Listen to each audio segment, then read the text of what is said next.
4, 3, 2, 1 start.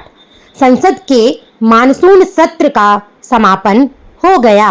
अगर कार्यवाही के लिहाज से देखा जाए तो एक बार फिर यह सत्र देश और लोकतंत्र के लिए सुखद तो नहीं कहा जा सकता। 21 जुलाई से शुरू हुए इस सत्र में लोकसभा में 120 घंटे चर्चा का समय निर्धारित था, जिसमें सिर्फ 37 घंटे ही चर्चा हो सकी। कामोबेश ऐसा ही आंकड़ा राज्यसभा का भी है।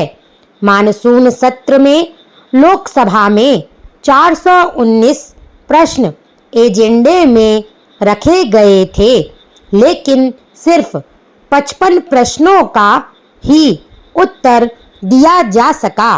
वहीं राज्यसभा में 285 प्रश्न एजेंडे में रखे गए, लेकिन 14 प्रश्न का जवाब दिए जा सका।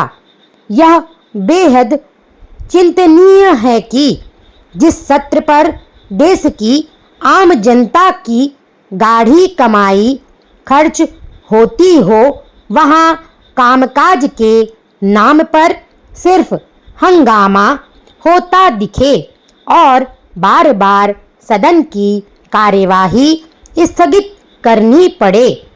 सदन की कार्यवाही पर खर्च प्रति मिनट 2.5 लाख से ज़्यादा है, यानी प्रति घंटा करीब 1.5 करोड़ रुपए।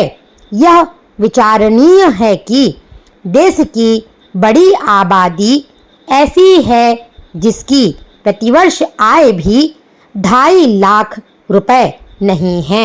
ऐसे में सदन का हंगामा एक आम मतदाता को कितना सालता होगा, यह समझा जा सकता है। हालांकि इस सत्र के दौरान लोकसभा में 12 बिल और राज्यसभा में 15 बिल पास हुए, लेकिन इन बिलों पर चर्चा से ज़्यादा हंगामा ही होता रहा, जो निराशाजनक है। मानसून सत्र का सबसे सकारात्मक पहलू ऑपरेशन सिंदूर पर विस्तृत चर्चा रहा। विपक्ष लंबे समय से पहलगाम आतंकी हमले और ऑपरेशन सिंदूर पर विशेष सत्र की मांग भी कर रहा था। सदन में चर्चा के दौरान विपक्ष ने अपनी शंकाओं और सवालों को रखा। वहीं सत्ता पक्ष ने भी पूरे ऑपरेशन पर तथ्यात्मक और तार्किक जवाब पेश किए।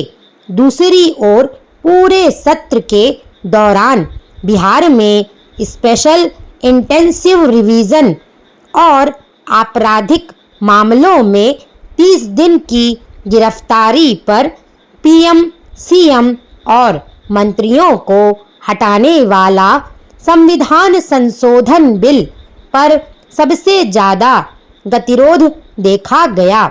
बड़ा सवाल यह है कि सदन में गतिरोध की स्थिति के लिए जवाबदेह किसे ठहराया जाए। सत्ता पक्ष और विपक्ष दोनों ही लोकतंत्र के लिए जरूरी हैं।